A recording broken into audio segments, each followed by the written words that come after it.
अस्सलाम वालेकुम dear students and welcome back. तो आज हम पढ़ेंगे टाइप्स ऑफ पीसीआर। इससे प्रीवियस लेक्चर में हमने जनरल इंट्रोडक्शन पढ़ी थी पीसीआर की, ठीक है।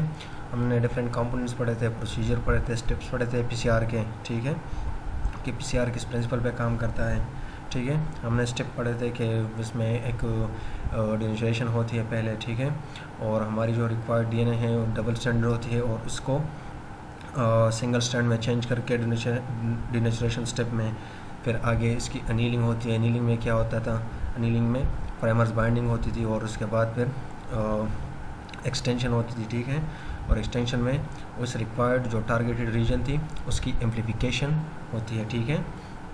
तो आज हम आगे जाएंगे, ठीक है, और पढ़ेंगे कि पीसीआर के कौन कौन से टाइप्स हैं और उनको थोड़ा डिटेल में पढ़ेंगे। तो हमारे पास कौन कौन से टाइप्स हैं। पहले जो है हमारे पास क्वांटिटेटिव रियल टाइम पीसीआर है, ठीक है, जिसको हम शॉर्टकट क्यों आरटीपीसीआर कहते हैं, क्वांटिटेटिव रियल टाइम पीसीआर, ठीक है। और दूसरा है क्वालिटेटिव रियल टाइम पीसीआर। और इसके अलावा एक और भी टाइप है जिसको हम कहते हैं कन्वेंशनल पीसीआर, ठीक है।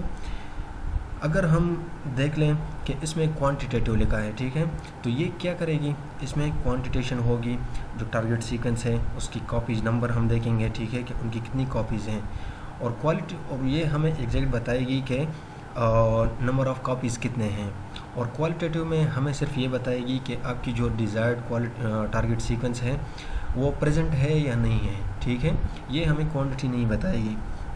और इसके अलावा जो मैंने ओरली आप लोगों को बताया कि कन्वेंशनल पीसीआर है, कन्वेंशनल पीसीआर में क्या होता है, वो जस्ट आप लोगों को एम्प्लीफाई कर देता है आपका डिज़ायर्ड सीक्वेंस, लेकिन आपको रियल टाइम में नहीं बताता कि आपकी जो टारगेटेड सीक्वेंस है उसकी क्या कंडीशन है। ये अभी आगे आप लोगों को क्लियर हो जाएगी कि रियल टाइम क्या है और कन्वेंशनल पीसीआर क्या है, ठीक है। और इस तरह हम वन बाय वन एक कवर करेंगे।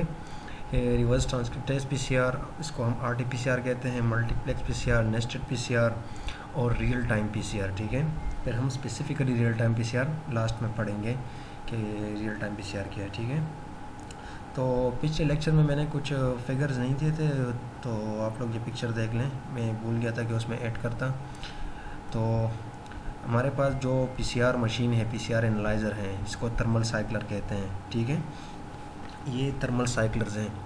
पीसीआर की रिएक्शन इसमें होती है, इसमें हमारे पास इसकी जो प्रिंसिपल होती है, इसमें एक कैमरा लगा होता है, ठीक है, रियल टाइम पीसीआर, ठीक है।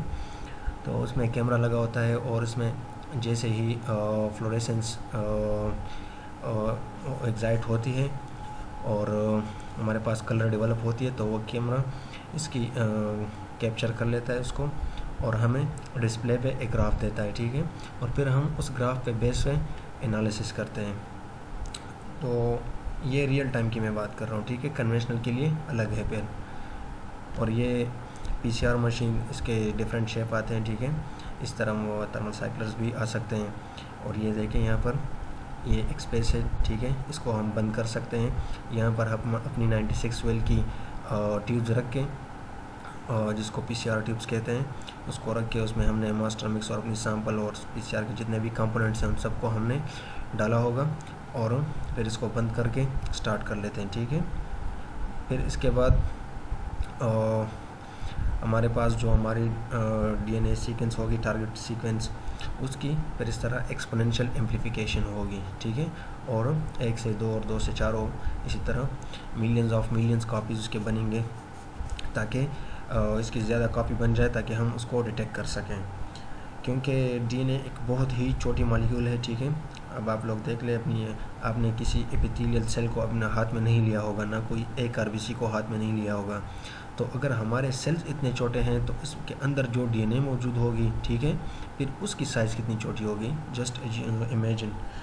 तो इसी वजह से हम इसकी मिलियंस ऑफ मिलियंस कॉपीज़ बनाते हैं ताकि हम इसको डिटेक्ट कर सकें, इसके हमें डिटेक्शन में आसानी हो हमें, ठीक है।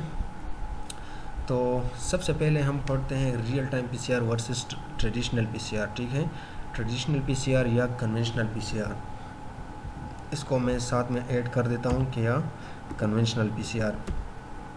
इसको हम दोनों कह सकते हैं, ठीक है। तो जब हम पीसीआर की बात करते हैं, ठीक है, आजकल जो पीसीआर होते हैं एचबीएस एचसीवी वगैरह के लिए और आम जो लैब्स में होते हैं, ठीक है, तो वो मोस्टली आजकल रियल टाइम पीसीआर हैं। और रियल टाइम पीसीआर को रियल टाइम क्यों कहते हैं? क्योंकि हम रियल टाइम में ही हमारे डिज़ायर्ड सीक्वेंस की डिटेक्शन करते हैं। रियल टाइम मींस कि जैसे ही रिएक्शन परफॉर्म हो रहा हो तो हमें उसी टाइम डिस्प्ले पे हमारी जो मशीन होगी उसके साथ एक कंप्यूटर हमने अटैच किया होगा और एक डिस्प्ले अटैच होगी और उस डिस्प्ले पे हमें नज़र आएगा कि हमारी जो डिज़ायर्ड सीक्वेंस है उसकी एम्प्लीफिकेशन हो रही है या नहीं हो रही, ठीक है। वो हमें उसी रियल टाइम में हमें on the same time on the spot हमें नज़र आएगा कि ट्यूब के अंदर क्या हो रहा है, एम्प्लीफिकेशन हो रही है या नहीं हो रही, ठीक है, और हमारी जो डिज़ायर्ड सीक्वेंस है वो एम्प्लीफाई हो रहा है या नहीं हो रहा, ठीक है। तो ये उसी टाइम हमें पता चलता है, इसलिए इसको रियल टाइम कहते हैं। ट्रेडिशनल या कन्वेंशनल पीसीआर, इसमें क्या होता है, इसमें जब हम अपनी स्पेसिमेन हम अपनी सैंपल्स को डाल देते हैं, ठीक है, और पीसीआर हम रन कर देते हैं, तो हमें इसके बीच में या इसके शुरू में पता नहीं चलता कि पीसीआर में हमारी जो डिज़ायर्ड सीक्वेंस है, डिज़ायर्ड टारगेटेड डीएनए है, वो डिटेक्ट हो रही है या नहीं हो रही, ये हमें पता नहीं चलता। ये जब पीसीआर कंप्लीट हो जाए तो इसके बाद पर फिर हम इसकी जेल इलेक्ट्रोफोरेसिस करते हैं। जेल पे हमारी जो पीसीआर जिस ट्यूब में होगी उसी से हम अपनी थोड़ी सी अमाउंट लेके फिर उसको हम जेल पे रन कर देते हैं और फिर हम जेल पे हमें पता चलता है कि जो हमारी डिज़ायर्ड सीक्वेंस है वो एम्प्लीफाई हुई है या नहीं हुई है, ठीक है। तो वो हमें एट द सेम टाइम या ऑन द स्पॉट पता नहीं चलता, ठीक है। और कन्वेंशनल पीसीआर आजकल जो है डायग्नोस्टिक पर्पज़ के लिए यूज़ नहीं होती, मोस्टली रिसर्च पर्पज़ के लिए यूज़ होती है। अगर आप रिसर्च लैब्स कभी विज़िट करें तो आप लोगों को वहाँ पर कन्वेंशनल पीसीआर भी मिलेगी और रियल टाइम भी मिलेगी, लेकिन कन्वेंशनल डायग्नोस्टिक पर्पज़ के लिए आजकल बहुत ही कम यूज़ होती है। मोस्टली जितने भी टेस्ट किए जाते हैं आजकल रियल टाइम पीसीआर पे ही करते हैं, ठीक है। ये यहाँ से आप लोग कंसेप्ट बना लें, ठीक है। फिर आगे बहुत सी इसकी टाइप्स हैं, फिर आप लोगों को कंफ्यूज नहीं होना है, ताकि मैं बार बार ये रिपीट ना करूँ कि मैं रियल टाइम की बात कर रहा हूँ या कन्वेंशनल की। आगे हमारी जो ज़्यादा डिस्कशन होगी वो रियल टाइम पीसीआर पे होगी, ठीक है, क्योंकि कन्वेंशनल पीसीआर जो है वो आजकल इतनी कॉमन नहीं है और इतनी यूज़ नहीं है। तो आप लोगों को ज़्यादा नॉलेज रियल टाइम पर होनी चाहिए और आप लोगों को ज़्यादा फोकस रियल टाइम पे होनी चाहिए, ठीक है। तो थोड़ी सी डिफरेंसेस मैंने डाल दी इन दोनों के बीच में। Real time PCR allows for the detection of PCR amplification during the early phase of the reaction, ठीक है। तो जैसे मैंने पहले बताया कि रिएक्शन जब हो रही हो या शुरू हो जाए रिएक्शन, तो हमें पहले ही मतलब उसकी शुरुआत में पता चलता है कि हमारी जो डिज़ायर्ड सीक्वेंस है वो एम्प्लीफाई हो रही है या नहीं हो रही, ठीक है। अर्ली फेज में ही हमें पता चलता है और आखिर तक हम फिर रिएक्शन को देख सकते हैं डिस्प्ले पे कि रिएक्शन हो रही है, ठीक है। और जबकि रियल टाइम कन्वेंशनल में इस तरह नहीं होता। Measuring the reaction in the early phase of PCR provides a distinct advantage over traditional PCR detection, ठीक है। तो ये रियल टाइम से हमें एक ये एडवांटेज मिलता है कि हमें अर्ली फेज से ही पता चलता है कि रिएक्शन ठीक चल रही है और इसमें कोई कंटामिनेशन नहीं है या रिएक्शन ख़राब नहीं है और हमें पता चल सकता है। और उस तरह हमारा टाइम भी बच सकता है कि हमें बीच में पता चले कि हमारे रिएक्शन ख़राब है तो हम रिएक्शन को स्टॉप कर देते हैं और दोबारा शुरू कर देते हैं। जबकि कन्वेंशनल में क्या होगी, कन्वेंशनल में जो इसकी जो मशीन होगी उसके साथ कोई डिस्प्ले नहीं होगी, उसकी एक छोटी सी डिस्प्ले होगी जिस पे आप सिर्फ सेटिंग कर सकते हैं। उस पर आप लोगों को रिज़ल्ट का पता नहीं चलेगा कि रिज़ल्ट में क्या है और आखिर में भी आप लोगों को मशीन नहीं बताएगी कि आपकी जो सैंपल है उसमें कुछ था या नहीं था। वो आपने फिर अलग से जेल पे डिटेक्ट करना होता है, ठीक है। Traditional या conventional PCR methods use agarose gel for detection of a PCR amplification at the final phase or end point of the PCR reaction, ठीक है। ये आपको फाइनल फेज़ में बताएगा कि आपकी PCR प्रोडक्ट में क्या है, एम्प्लीफाई हुई है या नहीं हुई, और रियल टाइम आप लोगों को शुरू से ही बताएगा और आप लोगों को साथ साथ कंटिन्यू रिएक्शन का पता चलेगा। यहाँ पर एक टर्मिनोलॉजी यूज़ हुई है, ठीक है, एंड पॉइंट, ठीक है। एंड पॉइंट का क्या मतलब है, जब कन्वेंशनल पीसीआर हम रन करते हैं तो इसमें हमारी जो रिएक्टेंट्स हैं, हमारी जो कंटेंट है वो सारी कंज्यूम हो जाती है और रिएक्शन फिनिश हो जाता है और इसलिए इसको इन पॉइंट पीसीआर भी कह सकते हैं, ठीक है, इन पॉइंट पीसीआर, सही है। और इसके अलावा ये जो है ये ब्रॉडली 2 क्लासेस पीसीआर के हैं, ठीक है। अब आगे हम पढ़ते हैं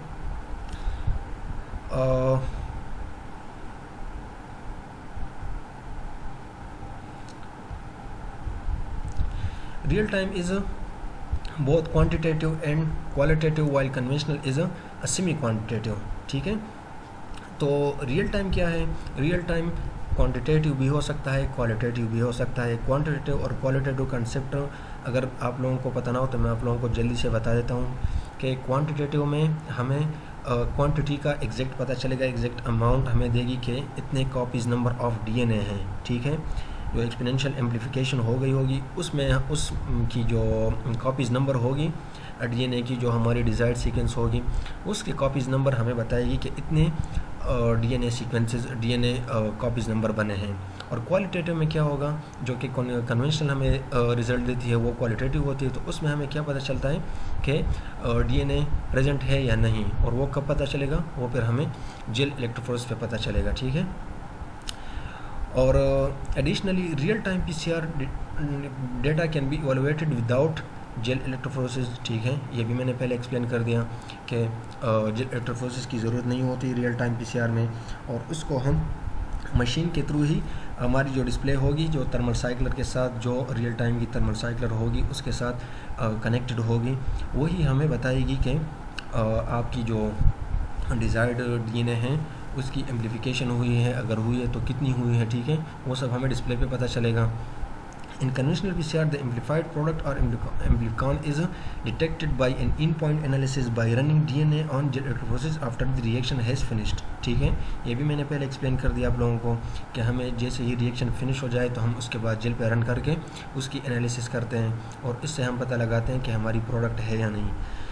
In contrast, real-time PCR allow accumulation of amplified product to be detected and measured as the reaction progress. That is in real time, ठीक है। और ये भी मैंने पहले एक्सप्लेन कर दिया कि जैसे ही रिएक्शन परफॉर्म हो रही हो तो हमें रिएक्शन जब प्रोग्रेस कर रहा होता है तो हमें उसी टाइम पता चलता है कि जो हमारी एम्प्लीफाइड प्रोडक्ट है वो कितनी है, ठीक है। ये साथ साथ पता चलता है हमें। और इसके अलावा तो ये थी कॉमन डिफरेंसेस। इसके अलावा हम 1 by 1 पढ़ते हैं, ठीक है। पीसीआर के टाइप्स जो हमने पहले कंटेंट में दिए हुए थे, तो 1 by 1 पढ़ेंगे। अब हमारे पास जो सबसे पहली टाइप है रिवर्स ट्रांसक्रिप्टेज पीसीआर, ठीक है, जिसको हम शॉर्टकट आरटीपीसीआर भी कहते हैं, ठीक है। आरटीपीसीआर एक तो आप लोगों ने पहली टर्मिनोलॉजी देखी होगी कि हम वहाँ पर वर्ड यूज़ किया था कि रियल टाइम पीसीआर, तो उसको भी आरटीपीसीआर लोग लिखते हैं, ठीक है। और यहाँ पर रिवर्स ट्रांसक्रिप्टेज पीसीआर इसको भी आरटीपीसीआर लिखते हैं। लेकिन आरटीपीसीआर जो शॉर्टकट है ये बेसिकली रिवर्स ट्रांसक्रिप्टेज पीसीआर के लिए ही यूज़ होता है, ठीक है। और जो रियल टाइम है उसके लिए जब हम शॉर्टकट यूज़ करते हैं तो उसके साथ हम क्यों लगाते हैं क्वांटिटेटिव रियल टाइम पीसीआर, ठीक है, क्यों आरटीपीसीआर, ठीक है, उसको हम फिर इस तरह लिखते हैं। और ये रिकमेंडेड वर्ड है और ये आप लोगों को पता होनी चाहिए, क्योंकि आजकल जो लोग एमफिल में भी पहुंच जाते हैं लेकिन ये लोग और इसमें डिफ्रेंशिएट नहीं कर सकते कि यहाँ पर आरटीपीसीआर अगर लिखा है तो इससे रियल टाइम मतलब है या रिवर्स ट्रांसक्रिप्टेज मतलब है, ठीक है। तो आरटीपीसीआर में क्या होता है, it is a type of PCR use to transcribe RNA into cDNA, ठीक है। आरटीपीसीआर बेसिकली हम उन वायरसेस या उन आरएनएस के लिए यूज़ करते हैं जब हमें रिक्वायर्ड हो कि उसको एम्प्लीफाई करें, ठीक है। जिस तरह जो आरएनए वायरसेस हैं, तो अगर इनकी हम एग्जांपल लें तो सबसे पहले जो वायरस है वो कोरोना वायरस, ठीक है, ये एक आरएनए वायरस है, ठीक है। इसकी अगर हम डिटेक्शन कर रहे हैं तो वो हम अगर पीसीआर पे कर रहे हैं तो उसके लिए हम रिवर्स ट्रांसक्रिप्टेज पीसीआर करते हैं।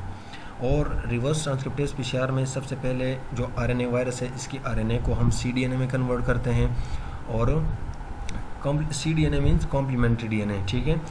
जब कॉम्प्लीमेंट्री डीएनए बन जाए तो फिर उसी डीएनए को हम फर्दर जो पीसीआर की जो प्रिंसिपल है वही अप्लाई करते हैं, और इसकी प्राइमर्स और प्रोब हम उसी के अगेंस्ट डिज़ाइन करते हैं और इसी की एम्प्लीफिकेशन फर्दर होती है, ठीक है।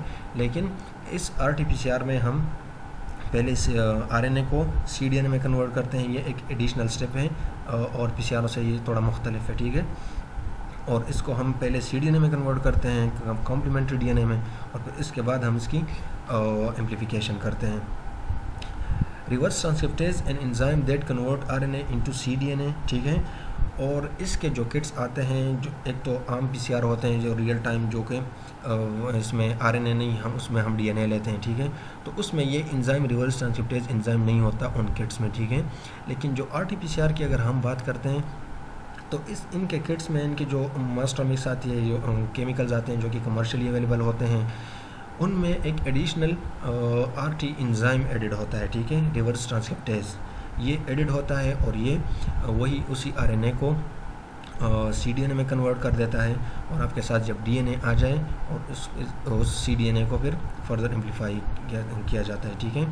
Virus is such as HIV have RNA genome, ठीक है।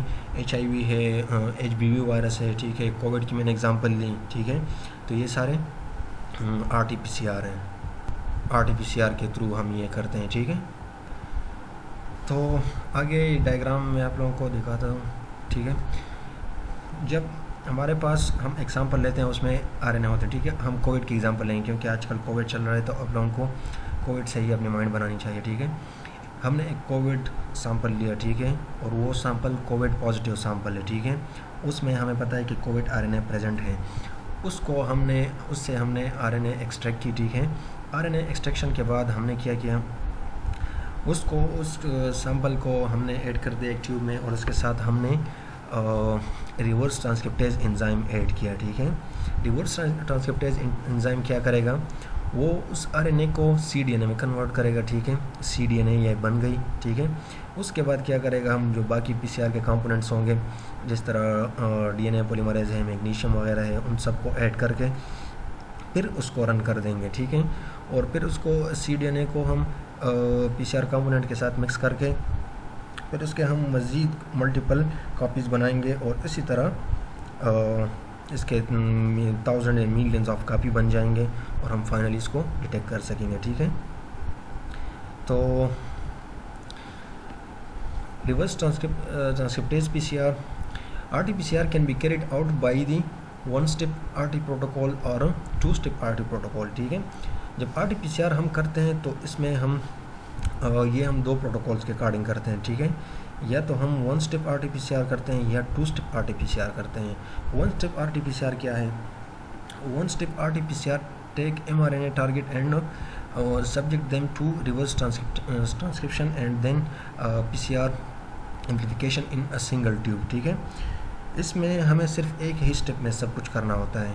एक ही स्टेप में हम किस तरह करते हैं, एक ही ट्यूब लेते हैं, ठीक है। उसमें हम अपने सीडीएनए रिवर्स ट्रांसक्रिप्टेज एंजाइम, हम अपनी आरएनए सैंपल, ठीक है, और डीएनए पॉलीमरेज और मैग्नीशियम वगैरह जितने भी कंपोनेंट्स है, प्राइमर्स, प्रोब्स, ये सारे हम ऐड करते हैं, ठीक है।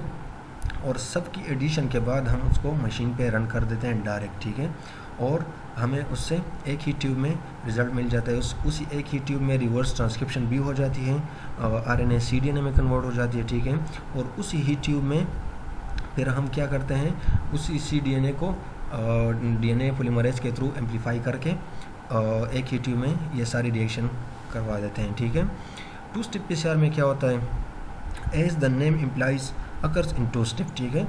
ये 2-step में होता है, first the reverse transcription and then the PCR, ठीक है।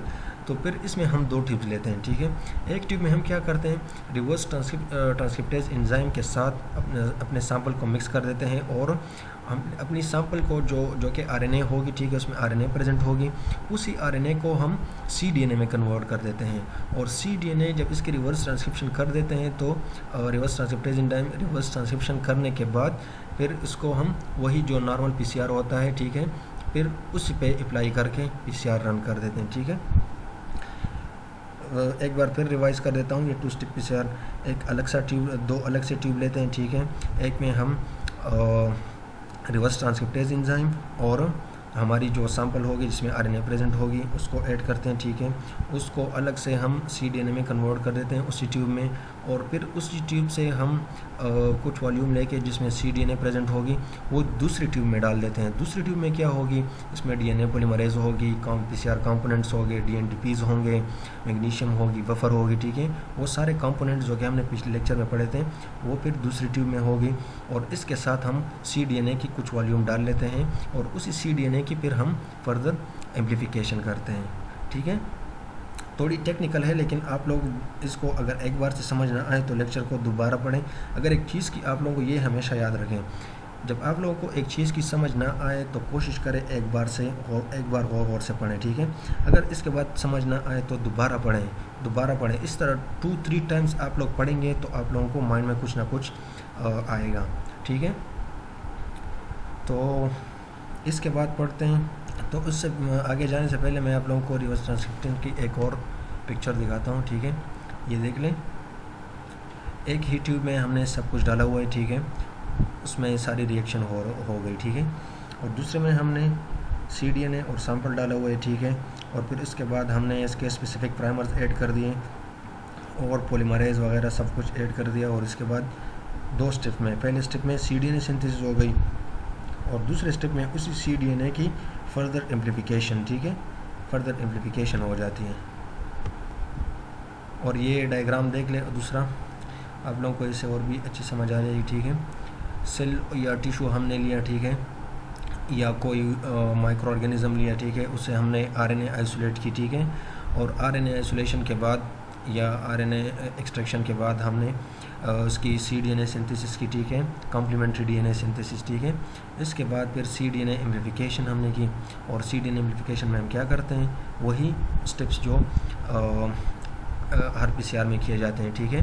डेनिचुरेशन पहले, फिर अनीलिंग और फिर एक्सटेंशन, ठीक है।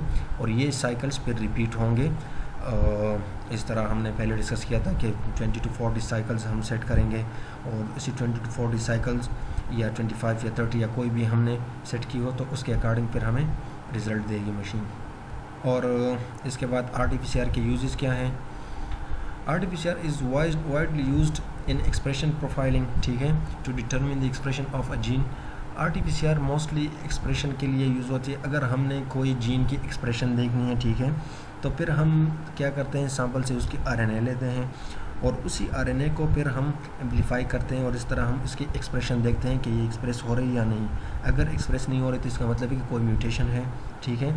या फिर हम उसी म्यूटेटेड सीक्वेंस के अगेंस्ट हम देख लें कि ये म्यूटेटेड सीक्वेंस एक्सप्रेस हो रहा है या नहीं हो रहा। अगर एक्सप्रेस हो रहा है म्यूटेटेड सीक्वेंस तो इसका मतलब है कि जिस म्यूटेशन के लिए हमने प्राइमर्स वगैरह डिज़ाइन किए हैं और हमने PCR रन किया है, तो इसका मतलब है कि ये वही म्यूटेशन है जो हम डिटेक्ट करना चाहते हैं।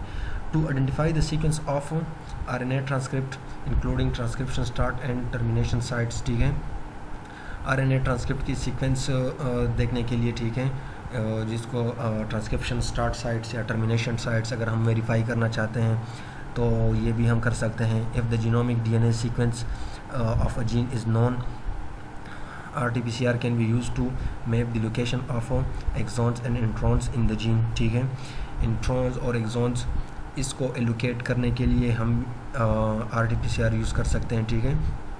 DNA जीनोमिक DNA लेके उससे फिर हम फर्दर ये कर सकते हैं। और इस तरह it also useful for diagnosis of RNA viruses as well as for evaluation of antimicrobial therapy, ठीक है।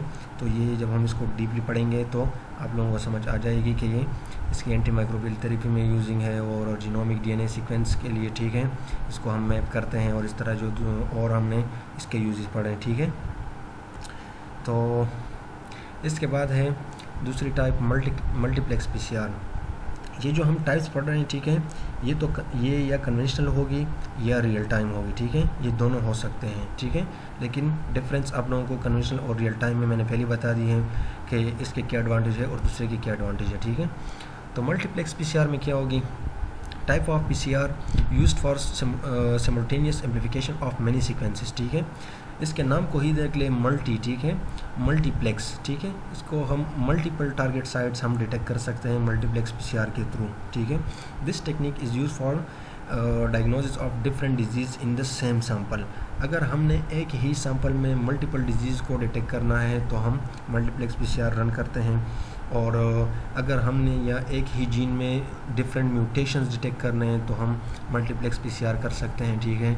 या एक ही सैंपल में हमने डिफरेंट साइट्स को डिटेक्ट करना हो, ज़रूरी नहीं है कि हम कोई डिजीज़ डिटेक्ट करें या मतलब कोई म्यूटेशन डिटेक्ट करें। इसके अलावा अगर हम कोई अमाइनो एसिड सीक्वेंस या कोई न्यूक्लिक एसिड सीक्वेंस डिटरमिन करना चाहते हैं तो वो भी हम कर सकते हैं, ठीक है। Multiplex PCR can detect different pathogen in a single sample, ठीक है। मल्टीपल पैथोजन को भी डिटेक्ट कर सकता है एक ही सैंपल में। एक सैंपल में आपने बैक्टीरिया डाली हुई है और वायरस डाला हुआ है, ठीक है। आपने दोनों के अगेंस्ट प्राइमर्स डिज़ाइन किए हुए हैं, ठीक है, और आप डिटेक्ट करना चाहते हैं कि प्रेजेंट है या नहीं, ठीक है।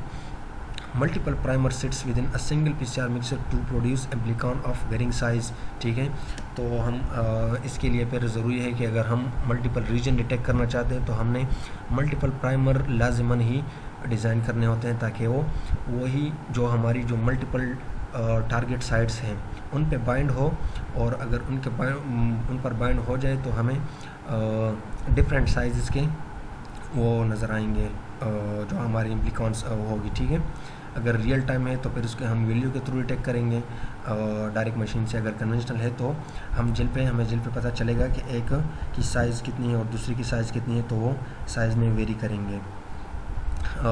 Annealing temperature for each of the primer sets must be optimized, लेकिन इसमें एक ज़रूरी बात यह है कि आपकी जो मल्टीपल प्राइमर्स यूज़ हो रहे हैं, ठीक है, हर एक प्राइमर की जो हम यूज़ करते हैं तो उसकी अपनी एक टेम्परेचर होती है, एनीलिंग टेम्परेचर, ठीक है। और वो टेम्परेचर किस बेस पे होती है? वो टेम्परेचर जो प्राइमर में न्यूक्लिक एसिड होते हैं, ठीक है, उसके अकॉर्डिंग होती है। अगर न्यूक्लिक एसिड में सी एंड जी की कंसंट्रेशन ज़्यादा है, ये फिर एक लंबी चौड़ी कहानी है, ठीक है। बस मैं आप लोगों को शॉर्टली बताता हूँ ताकि आप लोग ज़्यादा कंफ्यूज भी ना हो। इसमें जितना डीप जाएंगे ये एक बहुत बड़ी दुनिया है, ठीक है। पीसीआर जितना डीप जाएंगे मतलब आप लोग पढ़ते रह जाएंगे। तो इसकी जो प्राइमर्स की जो टेम्परेचर होती है एनीलिंग टेम्परेचर, तो वो इसके न्यूक्लियोटाइड्स के बेस पे करती है। अगर इसमें सी और जी की कंसंट्रेशन ज़्यादा है तो इसकी एनीलिंग टेम्परेचर हाई होगी, ठीक है। और अगर उस सीक्वेंस में प्राइमर के सीक्वेंस में सी और जी कंसंट्रेशन कम है तो एनीलिंग टेम्परेचर कम होगी। फिर ये अलग कहानी है कि उसको हमने कैलकुलेट करना होता है कितने न्यूक्लिक एसिड्स हैं, ठीक है, लेकिन उस डिटेल में हम नहीं जा रहे हैं। बस जस्ट आप लोग समझ लें कि आप जितने भी प्राइमर्स मल्टीप्लेक्स पीसीआर में यूज़ करते हो, ठीक है, तो उनकी सबकी टेम्परेचर्स आपने इस तरह प्राइमर डिज़ाइन करने होते हैं कि सबकी टेम्परेचर करीब करीब या ऑलमोस्ट एक जैसे हो, ठीक है। और आपको उसी के अकॉर्डिंग उसकी ऑप्टिमाइजेशन करनी होगी, ठीक है। तो multiplexing reaction can be broadly divided into 2 categories, ठीक है। इसको हम फिर फर्दर 2 कैटेगरीज में डिवाइड करते हैं। एक सिंगल टेम्पलेट रिएक्शन, इसमें क्या होता है? This technique use a single template which can be a genomic DNA along with several pairs of forward reverse primers to amplify a specific region within a template, ठीक है। Single template reaction में हम क्या करते हैं? इसमें हमारी DNA template जो डीएनए सैंपल होगी, जो डीएनए सीक्वेंस होगी वो एक ही होगी, ठीक है। और इस एक ही डीएनए सीक्वेंस में मल्टीपल जगहों पर हमने प्राइमर डिज़ाइन किए होते हैं और मल्टीपल जगहों पर हमारे प्राइमर्स बाइंडिंग होते हैं। डीएनए एक है, प्राइमर्स मल्टीपल है, लेकिन प्राइमर्स के लिए लोकेशन डिफरेंट है, ठीक है। और हम एक ही डीएनए यूज़ कर रहे हैं और वही बाइंड होगी वहाँ पर और इसके मल्टीपल एम्प्लीफिकेशन करेगी। और दूसरी क्या है? मल्टीपल टेम्पलेट पीसीआर रिएक्शन, ठीक है। अब इसके नाम से ही पता चलता है कि इसमें मल्टीपल टेम्पलेट यूज़ होंगे, ठीक है। मल्टीपल डीएनए टाइप्स यूज़ होंगे, या फॉर एग्जांपल आपने एक बैक्टीरिया लिया, एक वायरस या लिया, ठीक है, और इसकी आपने मल्टीपल डीएनए इसमें प्रेजेंट होंगे, ठीक है। तो आपने एक अलग अलग डीएनए सीक्वेंसेस लिए और उसको आप यूज़ कर रहे हैं। It uses multiple templates and several primer set in the same reaction, ठीक है। तो इसमें भी फिर वही सेवरल प्राइमर्स आपने प्राइमर सेट्स आपने यूज़ करने होते हैं इन अ सेम रिएक्शन ट्यूब, एक ही ट्यूब में यूज़ करने होते हैं, ठीक है।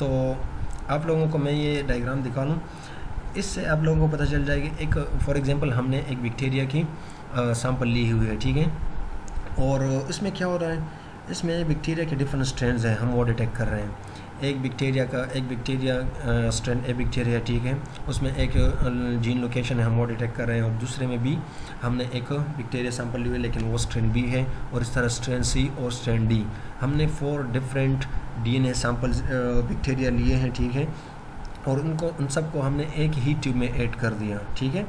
अब जो डिफरेंट हमने स्ट्रेंस लिए हैं तो हमने लाजिमन उनके डिफरेंट उनके लिए प्राइमर्स यूज़ करने होंगे, जो कि हमने डिज़ाइन किए होंगे या ऑलरेडी डिज़ाइन प्राइमर हमने लिए होंगे, और उसको हमने यूज़ करना होता है। से फॉर एग्जांपल हमने चारों सैंपल ऐड कर दिए, ठीक है, और हमें स्ट्रेन बी की वो प्राइमर स्ट्रेन बी की हमें एम्प्लीफिकेशन नज़र नहीं आई। तो इसकी क्या मतलब होगी कि स्ट्रेन बी जो वायरस हमने डाला था, जो बैक्टीरिया हमने डाली हुई थी, वो एम्प्लीफाई नहीं हुई है, या वो स्ट्रेन बी थी ही नहीं, ठीक है, या हमारे प्राइमर काम नहीं कर रहे थे, या कोई और वजह होगी, ठीक है। और यहाँ नीचे देख ले, फिर इसकी जेल इलेक्ट्रोफोरेसिस हुई है, ठीक है, तो ये आप लोग देख लीजिए, साथ में ये लेडर रन किया हुआ है, ठीक है, जेल में एक लेडर रन किया जाता है, और लेडर के साथ हम मेजरमेंट करते हैं अपनी सैंपल्स की, ठीक है। इस पे अगर आप लोग ये डीपली जो वो है, अगर आप लोग ना भी समझे तो आप लोग बस सुपरफिशियली अपने कॉन्सेप्ट बनाएं, ठीक है। तो ये जो डायग्राम है ये आप लोग देख सकते हैं, ठीक है, इसमें जेल की बात हो रही है, तो इसका मतलब है कि हम कन्वेंशनल पीसीआर कर रहे हैं, ठीक है। अगर हम कन्वेंशनल पीसीआर नहीं कर रहे हैं, आरटीपीसीआर कर रहे हैं, तो इस पर हम डिस्प्ले पे ग्राफ नज़र आएगी। मैं आप लोगों को आगे एक डायग्राम में दिखाता हूँ कि किस तरह रियल टाइम का हमें पता चलेगा। तो ये डायग्राम देख लें आप लोग। इसमें पहले हम डीएनए एक्सट्रैक्ट करते हैं, फिर इसके बाद जो हमारी डिज़ायर्ड सीक्वेंस होगी वो प्रेजेंट होगी अगर इसमें, तो फिर क्या होगी, हम इसको थर्मल साइकिल के थ्रू रन करेंगे, ठीक है, और इसकी एम्प्लीफिकेशन होगी, ठीक है। ये जो ग्रीन थी ये हमारी डिज़ायर्ड सीक्वेंस है और इसकी मल्टीपल कॉपीज़ बने हुए हैं, ठीक है, और ये मल्टीपल कॉपीज़ मशीन के अंदर अगर बने हैं, ठीक है, तो फिर हम इसकी रियल टाइम डिटेक्शन करेंगे। और ये सारी आप लोग देख लीजिए थर्मल साइक्लर है, ठीक है, सारी सेटअप है, और इसके साथ एक डिस्प्ले अटैच है, ठीक है, और इसी डिस्प्ले के थ्रू हम देख सकेंगे कि हमारी रिएक्शन के अंदर क्या हो रहा है, और ये सारी इसी तरह ग्राफ बनेंगे, ठीक है। अगर आपके मल्टीपल लोकेशन आपने डिटेक्ट करने हैं तो इस तरह मल्टीपल ग्राफ बनेंगे। अगर एक ही सैंपल आपने रन किया हुआ है तो एक ही ग्राफ आपको नज़र आएगा जो आपको बताएगा कि आपकी उसकी वैल्यू कितनी है, कॉपीज़ नंबर कितने हैं आपकी डिज़ायर्ड सीक्वेंस की, ठीक है। तो exonic and intronic sequence in specific gene, ठीक है, एक स्पेसिफिक जीन में हम इसकी एक्सोनिक या इंट्रॉनिक रीजन को हम डिटेक्ट कर सकते हैं, ठीक है। एक्सोनिक रीजन कौन से होते हैं और इंट्रॉनिक कौन से होते हैं, ठीक है, ये भी आप लोगों को पता होनी चाहिए, क्योंकि अब हम एडवांस टेक्निक्स पढ़ रहे हैं। हम अब डीएनए और इन चीज़ों पे बात नहीं करेंगे कि अब डीएनए सीक्वेंस क्या है, इसमें कौन कौन से बॉन्ड्स होते हैं या किस तरह लिंकेज होती है, कौन कौन से न्यूक्लियोटाइड्स होते हैं, ठीक है। इंट्रॉनिक रीजन और एक्सोनिक रीजन आप लोग पढ़ लें, ठीक है। एक्सोनिक रीजन कोडिंग रीजन और intronic region non coding region होती है, ठीक है। और and determination of gene dosage, ठीक है।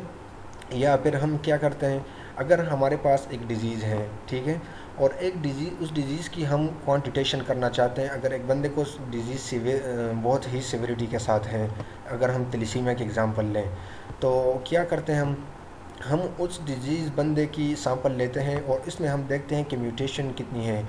एक थैलेसीमिया बहुत से पेशेंट्स को है लेकिन सिविरिटी एक ही बंदे में है, तो हम उसमें उस म्यूटेशन की क्वांटिटेशन करते हैं कि म्यूटेशन कितनी साइट्स पे हैं, ठीक है।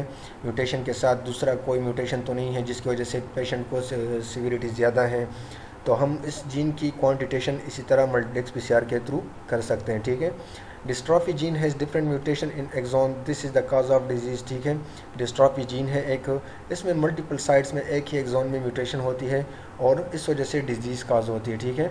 तो इस डिस्ट्रॉफी जीन के लिए भी हम मल्टीप्लेक्स पीसीआर यूज़ कर सकते हैं, और भी इसके मल्टीपल यूजेज हैं, लेकिन हम मोस्टली बस इन चीज़ों के लिए करते हैं। और इस तरह अगर हम एक ही सैंपल में या एक ही सैंपल में हम मल्टीपल जीन को डिटेक्ट करना चाहते हैं, इसके अलावा फिर हम मतलब ख़ुद ही इसको समझ के इसके बाद हम खुद इसको अप्लाई कर सकते हैं किसी भी तरह, ठीक है। तो ये दो टाइप्स थे, और जनरल कन्वेंशनल और आरटीपीसीआर पे हमने बात की। तो लेक्चर ज़्यादा लेंथी हो रही है, तो आगे जो टाइप्स हैं वो हम नेक्स्ट लेक्चर में कवर कर लेंगे, ठीक है। तो पहले आप लोग जो मैंने अभी कन्वेंशनल और रियल टाइम पे बात की और इस तरह रिवर्स ट्रांसक्रिप्टेज वगैरह पे बात की, तो पहले आप लोग ये समझ लें, और इंशाल्लाह फिर आगे जो टाइप्स हैं वो फिर डिटेल में पढ़ेंगे और उनके एडवांटेजेस और डिसएडवांटेजेस वो भी साथ साथ पढ़ेंगे, ठीक है। तो इस हवाले से अगर आप लोगों को कोई कन्फ्यूजन हो, so again I am telling you can ask any time, and inshallah we will cover the rest of the lecture in our next lecture, and thank you so much.